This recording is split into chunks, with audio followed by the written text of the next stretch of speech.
말씀은 스가랴 6장의 말씀입니다. 스가랴 6장의 말씀입니다.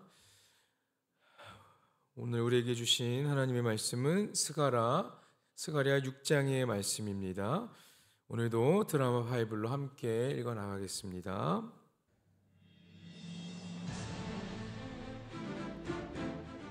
내가 또 눈을 들어본즉 네 병거가 두 산 사이에서 나오는데 그 산은 구리산이더라. 첫째 병거는 붉은 말들이, 둘째 병거는 검은 말들이, 셋째 병거는 흰 말들이, 넷째 병거는 어룽지고 건장한 말들이 메었는지라. 내가 내게 말하는 천사에게 물어 이르되, 내 주여, 이것들이 무엇이니까? 이는 하늘의 네 바람인데 온 세상이 주 앞에 서 있다가 나가는 것이라 하더라. 검은 말은 북쪽 땅으로 나가고, 흰 말은 그 뒤를 따르고, 어룽진 말은 남쪽 땅으로 나가고, 건장한 말은 나가서 땅에 두루 다니고자 하니, 그가 이르되, 너희는 여기서 나가서 땅에 두루 다니라 하매 곧 땅에 두루 다니더라. 그가 내게 외쳐 말하여 이르되, 북쪽으로 나간 자들이 북쪽에서 내 영을 쉬게 하였느니라. 여호와의 말씀이 내게 임하여 이르시되, 사로잡힌 자 가운데 바벨론에서부터 돌아온 헬게와 도비야와 여다야가 스바네의 아들 요시야의 집에 들어갔나니, 너는 이날에 그 집에 들어가서 그들에게서 받되 은과 금을 받아 면류관을 만들어 여호사닥의 아들 대제사장 여호수아의 머리에 씌우고 말하여 이르기를, 만군의 여호와께서 이같이 말씀하시되, 보라, 싹이라 이름하는 사람이 자기 곳에서 돋아나서 여호와의 전을 건축하리라. 그가 여호와의 전을 건축하고 영광도 얻고 그 자리에 앉아서 다스릴 것이요, 또 제사장이 자기 자리에 있으리니 이 둘 사이에 평화의 의논이 있으리라 하셨다 하고, 그 면류관은 헬렘과 도비야와 여다야와 스바나의 아들 헨을 기념하기 위하여 여호와의 전 안에 두라 하시니라. 먼데 사람들이 와서 여호와의 전을 건축하리니 만군의 여호와께서 나를 너에게 보내신 줄을 너희가 알리라. 너희가 만일 너희 하나님 여호와의 말씀을 들을진대 이같이 되리라. 아멘. 오늘 우리에게 주시는 하나님의 말씀입니다. 오늘도 말씀을 사모하여 이 자리에 나오신 여러분 모두를 주님의 이름으로 축복하고 환영합니다. 오늘은요, 하나님은 계획하심을 이루신다라는 말씀의 제목으로 함께 은혜를 나누려고 합니다. 스가랴 선지자는 네 병거의 환상을 목격합니다. 그래서 하나님의 악인에 대한 심판과 유다 백성에 대한 구원의 계시를 깨닫게 돼요. 하나님께서는 스가랴 선지자에게 보여주신 모든 환상들의 결론으로 여호수아에게 면류관을 씌울 것을 명령하십니다. 이는 예루살렘 성전이 재건되고 유다 백성이 회복될 것을 예언하고 있는 말입니다. 스가랴 6장은 마지막 8번째 환상의 이야기가 나오는데, 이 본문에는 네 병거의 환상이 나옵니다. 이 네 병거는요, 전쟁을 위하여 준비된 것이나 그리고 하나님의 뜻을 신속히 이루기에 예비된 것이다 라고 말합니다. 이 네 병거의 마지막 환상은 스가랴가 봤던 첫 번째 환상, 1장 7절에 기록되어 있는 첫 번째 환상과 매우 유사한 점이 있습니다. 이 첫 번째 환상과 마지막 환상이 유사하다는 것은 이 환상들을 하나로 묶는 역할을 하고 있어요. 1장에서 여호와께서는 심판의 열심을 내셨습니다. 그러나 지금 6장에서는요, 하나님께서 심판을 마치시고 쉼을 가지세요. 또 첫 번째 환상과 마지막 환상에서는 모두 말이 등장하고 있습니다. 선지자가 본 환상은요, 말이 병거를 끌고 나가는데 각각 붉은 말, 검은 말, 흰 말, 어룽진 말이 병거를 끄는 환상입니다. 그 병거는 동서남북 사방으로 흩어지게 돼요. 말과 병거는요, 여러분, 군대를 암시하는 것입니다. 본래 이 건장한 말들은요, 여호와 앞에 있었지만 지금은요, 땅을 두루 돌아다니고 있는 것입니다. 이는 여호와 하나님의 통치가 특정한 지역에 제한되지 않고 온 땅에 미친다는 것을 보여주고 있는 말씀입니다. 하나님의 통치는 어느 한 나라에만 한정되지 않습니다. 모든 나라, 모든 곳, 하나님께서 만드시고 창조하신 모든 곳에 하나님의 통치는 영향을 가한다라는 것이에요. 그런데 우리는요, 이 사실을 잊고 살아갈 때가 너무나 많습니다. 이 세상에 하나님과 상관없는 영역들은 없는데 이것을 기억하는 것이 우리 신앙생활에서는 매우 중요한 것인데, 우리는 하나님께서 이 세상을 만드시고 하나님께서 그 모든 곳에 통치하시고 그 모든 것에 주권을 허락하셨는데 우리는 그것을 잊고 살아가요. 그래서 세상과 하나님 나라를 구분지으려고도 하죠. 물론 하나님께서 바라보시기에 악을 행하기 때문에 구분지어질 수밖에 없겠지만, 모든 나라는 하나님의 통치 아래, 주권 아래 있다는 것을 우리는 늘 기억해야 합니다. 그리스도인인 믿음의 사람인 저와 여러분이 세상의 방식대로 살아야 평안을 누릴 수 있다는 그러한 유혹에 빠져서는 안 됩니다. 하나님의 심판은요, 과거의 수차례에 걸쳐서 열방에 선포가 됩니다. 오늘날에도 계속해서 마지막 날에 대한 경고를 하고 계세요. 하나님의 장대한 역사는요, 지금도 완성되어 가고 있습니다. 곧 하나님이 모든 사람을 심판하실 것이에요. 성도라는 이름하에 하나님이 역사하시고 다스리시는 그 영역을 우리가 매우 좁게 생각하지 말아야 합니다. 우리가 그 기준과 그 틀을 만들면 안 돼요. 예배하고 기도할 때만 하나님을 생각하고, 내가 이 예배당에 왔을 때만 하나님을 생각하고 하나님의 이름을 주여 주여 부르짖는 그러한 신앙이 아니라, 우리의 일상의 영역에서, 우리의 삶에서 하나님을 모르는 이들과 똑같이 살지 않게 우리는 늘 우리의 삶을 되돌아볼 수 있어야 할 것입니다. 환상에서처럼 말과 병거가 온 땅을 두루다니는 것처럼 우리의 삶의 모든 영역이 하나님의 주권 아래 있음을 기억하시는 여러분 모두가 되길 간절히 부탁드립니다.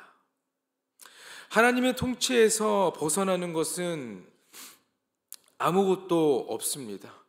하나님은 창조주이십니다. 하나님은 우리를 이끌어 가시는 참 주인 되시는 분입니다.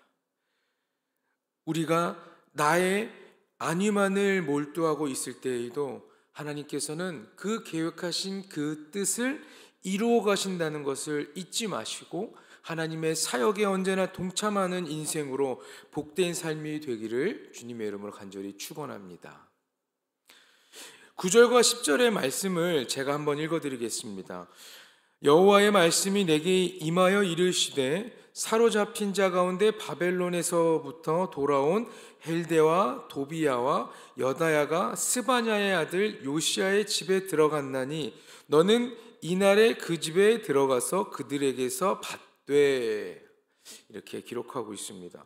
여호와께서 스가랴에게 주시는 예언은요, 앞선 환상들의 의미가 무엇인지를 보여줍니다. 하나님은 포로의 상태에서 돌아온 이들에게 은과 금을 받아서 면류관을 만들라라고 지시하십니다. 그리고 그것을 제사장에게 씌워주라라고 명령하십니다. 은과 금을 줄 이들의 이름도 방금 제가 읽어드렸던 10절의 말씀에 구체적으로 제시를 합니다. 본문은 하나님이 백성과의 관계를 회복하셔서 다시 한번 예배를 세우실 것을 상징적으로 나타내고 있는 겁니다.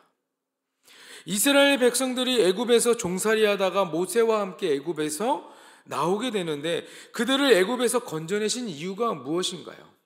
출애굽기 8장 25절에서 28절까지의 말씀을 제가 읽어드릴게요. 바로가 모세와 아론을 불러 이르되, 너희는 가서 이 땅에서 너희 하나님께 제사를 드리라. 모세가 이르되, 그리함은 부당하니이다. 우리가 우리 하나님 여호와께 제사를 드리는 것은 애굽 사람이 싫어하는 바인즉, 우리가 만일 애굽 사람의 목전에서 제사를 드리면 그들이 그것을 미워하여 우리를 돌로 치지 아니하리이까. 우리가 4일쯤 광야로 들어가서 우리 하나님 여호와께 제사를 드리되 우리에게 명령하시는 대로 하려 하나이다. 바로가 이르되 내가 너희를 보내리니 너희가 너희 하나님 여호와께 광야에서 제사 드릴 것이나 너무 멀리 가지 말라. 그런즉 너희는 나를 위하여 간구하라. 여기에서 제사를 드리라라고 말합니다. 여기서의 제사는 당연히 하나님 앞에 예배하는 것을 말하는 것입니다. 하나님께서는 종살이했던 그런 이스라엘 백성들을 애굽에서 출애굽시켜 주십니다. 그러나 거기에서 가장 여러 가지 이유가 있겠지만 가장 큰 이유 중에 하나가 바로 하나님 여호와께 예배하게 하기 위해서인 것입니다. 이스라엘 백성은 죄 때문에 포로로 잡혀갔지만 결국에는 어떻습니까? 하나님께서 다시 그들을 회복시켜 나간다라는 말이에요. 포로 생활에서 돌아온 유다 백성이 예배를 다시 회복하기를 바라신 하나님의 그 따뜻한 마음을 우리는 알 수 있습니다. 하나님은 자신의 택한 백성이 어려움을 당하는 것을 절대 결코 그냥 보고만 계시지는 않습니다. 환난과 어려움 속에서도 그들을 건져주십니다. 이것은 그들의 고통을 덜어주시고 궁극적으로 그들과의 관계를 다시 한번 회복하기 위한 것을 의미합니다. 모든 고난이 하나님이 내리시는 벌은 아닙니다. 고난을 당할 때에는 그렇게 느껴지기도 합니다. 하나님께서만 내려주시는 벌이라고 느껴질 수도 있습니다. 그러나 하나님과의 관계가 불안정하지 않은지 우리가 돌아볼 필요는 있다라는 것입니다. 내가 지금 고난을 받고 있고 내가 지금 벌을 받고 있다라면 내가 왜 벌을 받고 고난을 당하고 있는지, 혹시 내가 하나님 앞에 죄를 범하고 하나님이 원하시지 않는 그러한 삶을 살아가고 있지는 않은지 우리의 삶을 스스로 돌아볼 수 있어야 합니다. 믿지 않는 자들과 다를 바 없이 살아간다면 어려움에 빠진 것은 아닌지 우리는 생각해 봐야 합니다. 우리의 연약함을 가지고 세상의 수많은 사람들과 살아가는 그 삶에 우리가 믿지 않는 자들과 다를 바 없다면 하나님께서 우리를 구원하신 것, 하나님께서 우리에게 크신 축복을 내리고 복을 허락하신 것이 무슨 의미가 있겠습니까? 하나님께서는 우리에게 계속 아낌없이 사랑을 부어주시는데 그런 일방적인 사랑이 우리의 삶에서 쌍방의 사랑이 되길 간절히 축복합니다. 하나님께 받은 사랑이 있으면 여러분도 하나님을 사랑한다 고백하시고, 하나님께 받은 은혜가 있다면 하나님의 이름을 영광되이 찬양하고 예배하시기를 주님의 이름으로 간절히 부탁드립니다. 사랑하는 여러분, 예배의 회복을 명하신 분은 바로 하나님이십니다. 온 세상을 통치하시는 하나님의 명령에 우리는 즉각적으로 반응해야 돼요. 순종해야 합니다. 하나님의 명령에 우리는 즉각적으로 순종하는데 혹시 내가 다른 일에 빠져서 하나님께로부터 멀어지고 있다면, 혹시 정말 멀어지고 있지는 않은지 우리는 살펴볼 수 있어야 합니다. 주님께 가까이 나아가 그분의 말씀을 듣고 또한 따르는 일을 가장 중요하게 여기면서 하나님께 드리는 예배를 회복하고 하나님의 말씀에 순종하는 삶을 살아가는 것이 진정한 성도의 참 모습인 것입니다. 그런 성도의 모습으로 삶을 살아가는 여러분 모두가 되기를 소망합니다. 12절에서 15절의 말씀은요, 백성에게 전해야 할 예언의 말씀을 담고 있습니다. 이 12절에서 15절의 말씀에 보면 여호와의 전을 건축하라 라고 말씀하고 있어요. 본문에 등장하는 성전은요, 스가랴 당시에 재건될 성전이라기보다는요, 장차 오실 메시아를 통해 완성될 성전을 의미합니다. 12절에 싹이라는 이름의 사람이 나옵니다. 하나님이 스가랴 선지자를 통해서 여호수아에게 이 싹에 관한 말씀을 주십니다. 싹은요, 스룹바벨이나 여호수아를 뜻하는 것이 아닙니다. 이것은 신약 시대에 나타날 메시아로서 다윗 계열의 왕으로 오실 분을 의미하는 것이에요. 하나님은 메시아를 통해서 여호와의 전을 완전하게 다시 세우실 것을 예언하고 있습니다. 여호와의 전을 건축하고 영광 가운데 다스릴 것이고 그때에는 평화가 있을 것이다 라는 말씀을 전해주십니다. 하나님은 스가랴를 통해서 오늘 우리에게 참된 왕이요 제사장이신 예수 그리스도를 보여주고 계십니다. 우리는 그리스도의 제사장직에 의해서 속죄함을 받습니다.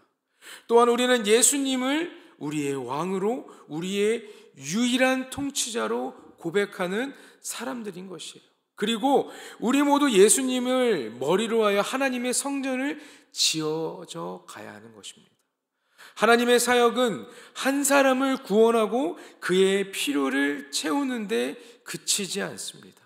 하나님은 그를 통해 이루고자 하시는 큰 계획을 가지고 계십니다. 한 성도의 인생은 하나님이 긴 세월에 걸쳐서 이루시려는 뜻 가운데 있음을 기억해야 합니다. 스가랴의 시대의 예배와 성전의 회복 안에 예수 그리스도를 통한 진정한 회복이 내포되어 있었듯이 우리가 삶에서 경험하는 하나님의 그 크신 은혜가 마지막에는 완성된 하나님의 나라의 표징이 되기를 간절히 소망합니다. 우리는 역경을 반복하는 삶에서 하나님의 손길을 경험하면서 믿음의 시야를 넓혀 나가야 합니다. 병거를 보내어 세상 곳곳을 두루 살피시는 것처럼 우리의 삶도 지나온 곳과 현재의 삶을 병거를 보내어 살피시고 계심을 기억하시고, 우리의 삶 속에서 허랑방탕하게 낭비하는 모습들도 있겠지만 병거들을 통하여서 다져지고 갈아엎어 주신다는 것을 믿고 나아가시길 부탁드립니다. 힘겨운 삶의 길을 가고 있다면 그 은혜와 회복의 병거를 통해 평탄한 하나님이 내시는 길을 가게 되기를 간절히 소망합니다. 삶에서 성전 재건이 힘들 수도 있습니다. 그래서 시도하지 못하는 성도들도 있지만 그런 우리의 마음에 이미 하나님이 섬겨주신 싹이 언제나 살아있다라는 것을 알게 하시고 하루하루 한 걸음씩 말씀에 사로잡혀 말씀으로 지어가는 삶이 되기를 간절히 부탁드립니다. 말씀에 사로잡힌 삶을 힘겨워하지 않도록 언제나 내 곁에 서서 힘을 주시는 하나님을 바라보는 여러분 모두가 되길 간절히 소망합니다. 나로 말미암아 선포되는 삶의 말씀들이 우리 주변의 사람들이 듣게 하시고 혹여나 사자의 입과 같은 문제에서 벗어나도록 은혜를 허락해달라고 간구하시는 여러분 모두가 되기를 부탁드립니다. 우리의 삶은 하나님께서 이미 계획해 놓으셨습니다. 그 계획해 놓으신 삶을 하나님이 계속해서 이루어 가십니다. 그러니 그 삶을 우리는 따라가면 되는 것입니다. 언제나 하나님 바라보시면서 우리에게 희망이 되어주시는, 소망이 되어주시는 주님을 우리의 마음에 품고 살아가시는 여러분 모두가 되길 주님의 이름으로 간절히 축원합니다. 하나님, 말씀을 들었습니다. 오늘도 우리의 삶에 함께 하셔서 우리가 스스로 판단하고 우리가 결정하는 것이 아니라 하나님께 구하고 하나님의 뜻을 이루어가는 삶이 되기에 주님께서 역사하여 주시옵소서.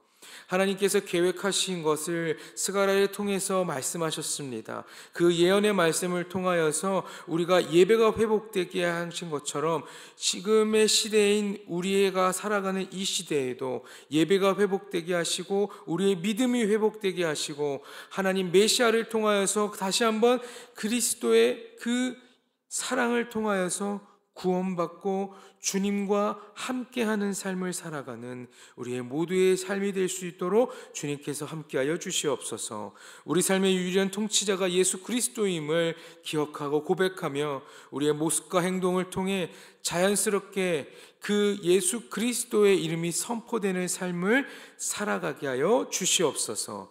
드려진 예물이 있습니다. 11조의 헌금과 1,000번째의 헌금이 주님께 올려드립니다.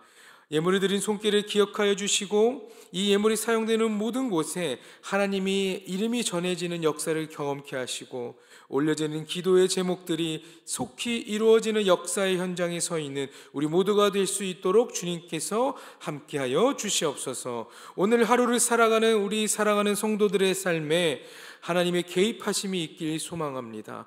하나님의 동행하심이 있기를 소원하오니 주님 오늘도 우리와 함께하여 주시옵소서. 감사드리며 이 모든 말씀 우리를 구원하신 예수 그리스도의 이름으로 기도합니다. 아멘.